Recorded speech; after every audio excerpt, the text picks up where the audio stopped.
I have some lube, very slimy. If it's okay for your hoo-ha, then maybe it's okay for your face. How do you just wake up one day and you're like, I'm gonna put lube on my face? Hey guys, it's me Sylvia, back with another video. Welcome back to my channel. Today's video, we're gonna be testing out some more TikTok makeup hacks because more seem to keep popping up on my For You page. So here we are. I'm your girl to test them out, see if they're actually good or not. Also, shout out to SheGlam for partnering with us today. Their new affordable cosmetics brand that's sold exclusively on Shein. They have blush, they have liners, they have setting powders, you guys. And you can find all those products on the Shein website or by downloading the Shein app. One of my favorites is the face and under eye setting powder duo, so we're gonna get into that a little bit later in the video. My goal for this video is to try out as many hacks as possible, but also kind of come out with a full face of makeup that doesn't look too terrible. Hopefully these work out because I got places to be. I'm not trying to redo all my makeup. The first hack is using lube as primer. Never did I think I'd be doing this, but her makeup looks great after. I have some lube that I bought specifically for this hack. This just doesn't seem great. Has this been a thing? She really just heavily applies it everywhere. Very slimy. Wouldn't this clog your pores? If it's okay for your hoo-ha, then maybe it's okay for your face? These are the questions that I have. How do you just wake up one day and you're like, I'm gonna put lube on my face as primer? Like, that's a good idea. I don't want to judge too early, but I'm skeptical. We'll just rub it in extra with our fingers.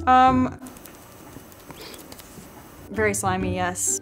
What is happening here? I mean, we do look more hydrated. It kind of is drying down a little bit. Is my skin absorbing it as we speak? I think so. Even has that bit of tackiness to it. If a makeup artist used this on my face and I didn't see it come out of the lube bottle, I would believe that this is primer. Like, what? I just don't know if I can commit to putting lube on my face forever, you know? I feel like this is just a one-time thing. The next hack takes powder foundation and moisturizer, mixes it together, and you get like a really creamy foundation. I have the Bare Minerals Original Foundation Powder. If you've tried this, you know when you apply it with a brush, it kind of does blend out very creamy and it looks as if you put on liquid foundation. So I don't know how much of a difference this is gonna make, but we will try. Pouring some of it in the cap, adding some moisturizer, mixing it together as best as I can. Oh my God, it's getting extremely chunky. Okay, there we go. Kind of getting liquidy. Let's try. I mean, it's definitely blending out like a foundation. It's definitely applying a little bit more sheer and more dewy than the original formula, but I kind of expected that. We'll just keep blending it out. I've had to apply a lot more than I normally would, so I feel like you're definitely wasting more product. On the tip of my nose, it's almost like lifting a bit. I feel like that's because of the lube primer, so I'm not gonna blame our cream foundation concoction for that, because honestly,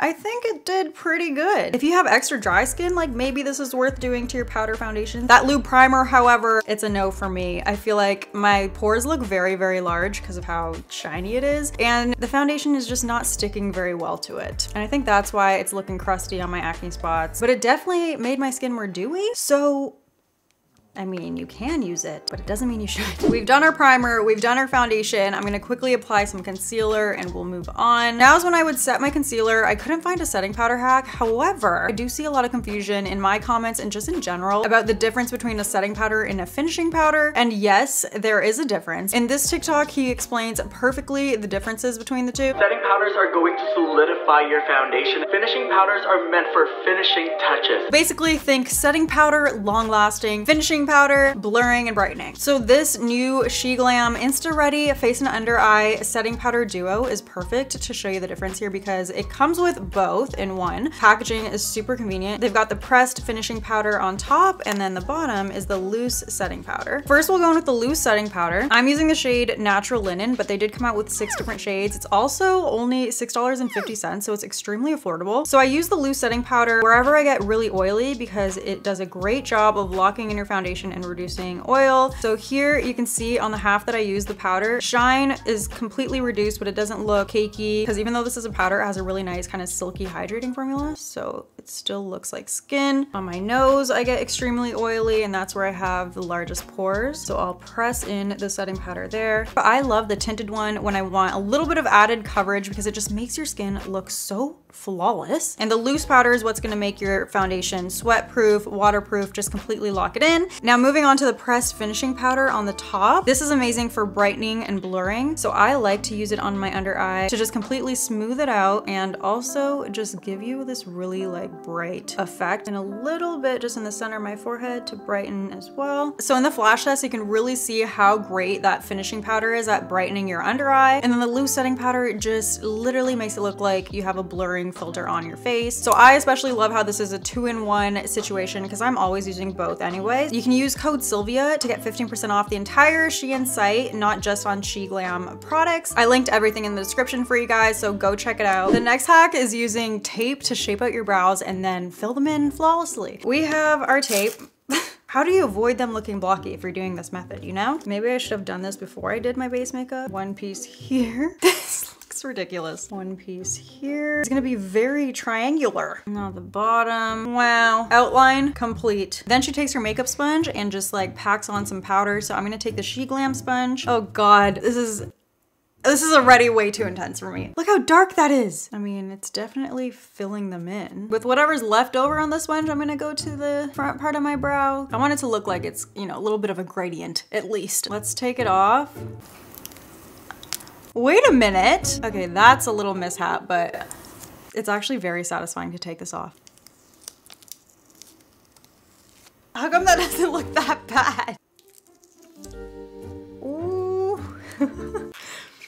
What the f is that? Safe to say too much powder was used. Whoa, that's intense. Also, I kind of gave myself a unibrow. Nothing wrong with unibrows, just not the look I'm going for. And we'll just run a concealer brush kind of through the front of my brows to make it a little bit softer. Clean it up a bit here. Are they symmetrical? I feel like this one's just a little bit thicker, but it's fine. Brows are supposed to be sisters, not twins, right? I don't know. I don't think I can get into this brow look, you guys. It works. I just don't like such intense brows myself. What do you guys think? This is like bringing back 2015 brow Sylvia, and we left her in the past for a reason. If you like a really bold, defined brow, maybe this hack is worth trying out. However, I still say just carve out with concealer. It's easier and a little less like I had to clean up a lot, you know? The next hack is pretty popular. She uses utensils for her eyeshadows. So she takes the front of the spoon and kind of tucks it in here as a crease stencil. It's hard because now I only have one eyeball to see what I'm doing. So I'm kind of just winging it here and really just hoping for the best. I feel like this is a really old hack that's just kind of making its rounds again on TikTok.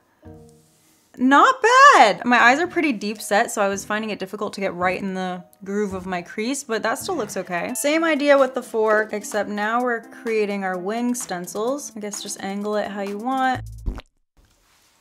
It's horrible. Why is it so bad? I really want to try that again because I feel like I dropped the ball on that. Let's redeem ourselves. Come on. Better, not great, but better. This is an atrocity. I can work with this. She kind of goes in and starts to blend it out with a lighter shade to create that gradient. So I mean, it doesn't do all the work for you, but it does give you a little bit of a stencil to follow. I'm basically just having to completely redo this double wing here. So the fork hack does not get an approval from me. The spoon one, I would try it. 10 years later, that honestly took way longer than if I were to do it without the fork because I had to spend so much time cleaning it up. The next hack is how to make your liquid eyeliner pens last longer. So if it's completely dried out, she says just pull out the felt tip and you can dip it back in to supposedly reach some product at the bottom. So I have this one from Maven Beauty that is honestly pretty dry. We have our tweezers. We're supposed to be able to just pull it out. So I'm pulling, it's not coming out. It's hard to get a good grip on it, and I've completely frayed the tip now. Maybe it's just the way this one's made. We'll try it on one more. This one is not dried out, so if this doesn't work, I'll be extremely pissed off because I am wasting an eyeliner pen for this. Oh my god, it's coming out! It worked! So now that we've got it out, we're supposed to dip it back in. It's very flimsy, so it's kind of hard to stick it back in there. Definitely messy. Okay, flip it back right side up and try and wiggle it back in there, but it's actually really difficult. I feel like it's expanded while it's been out. It's hard to squeeze it back in. You guys, it's not going back in. I'm trying really hard. I'm breaking it. It's not going back in. Well, this hack made me ruin 2 eyeliner pens. I'm annoyed. Clearly, it depends on the packaging. This Maven Beauty one, I guess it's just not made like that. So maybe try this hack if your eyeliner's on its last life, but don't have too high hopes. Let me know if you've tried this and if it works for you. This next hack is how to make your mascara give you more volume. We have our mascara, and I'm gonna use our She Glam setting powder. Pour a little bit of that into the lid, coating the wand completely. She puts it back into the container, mix it up. All right, so now we have some little powder follicles on our wand that are supposed to give us volume. Let's see. It's almost harder to get the bristles in between my lashes because I guess they're just so thick with powder. It's making them a little bit clumpier than normal, but it's adding volume and length, I would say too. You can really tell on my lower lashes, look how long those are. They're a little spider leggy, but I am digging it. That worked really well. I don't think that this would replace falsies for me, but it definitely amps up your mascara. I would definitely try this. This next hack is from that same TikTok where she did the tape brows. So it's to create a cream contour using your powder bronzer. I have the same bronzer she's using. It's the Hulu bronzer. She sprays directly into the product, I'm assuming with the setting spray. So it's kind of creating a paste that we're putting on our brush, and she just applies it directly on her skin, except nothing came off on ours. What the heck? Let's try that again. Oh God. Hers looked way more satisfying than that. Okay, this side's not as bad. It looks very intense. Let's blend it before it dries down like that. And use a brush to blend it. Definitely very difficult to blend. It's removing my foundation and it's really patchy. This is horrendous. This is how it dried down. There's no coming back from this. So 100% would not recommend this hack. We're gonna have to correct it with some real cream contour and hope that it fixes it. The next hack, she takes 3 liquid lipsticks and creates a really quick and easy gradient kind of ombre lip. I have 3 different shades of like brownish nudes, obviously darkest to lightest. The darkest color we go on the outer part. I should at least use a lip liner before this, no? Next color. Anyone else find it really ticklish when they're applying liquid lipsticks? And then you save the center for the lightest shade. This look is turning out to give fall vibes and I'm kind of down. We have our colors placed, now we blend. Okay, the middle part is actually good, and that's because those liquid lipsticks hadn't dried yet, but I didn't work fast enough, so the dark color dried down and it didn't blend well. But what I'm actually pretty impressed for my first try. So if you're gonna try this, it actually does work, but you need to work very fast. I'm just gonna blend with a brush and then use a lip liner. And we're done. This is the final look. I feel like it's definitely something very out of my comfort zone, but I'm not hating it completely. Comment which hack was your favorite and tag me on any hacks that you see on TikTok that you want me to try out next. Thanks again to She Glam for sponsoring us today. You can search the Insta Ready Powder Duo on the website or the app. I'll also link everything in the description for you guys as always. Thank you guys so much for watching. See you in my next one. Bye. Mwah. Bye.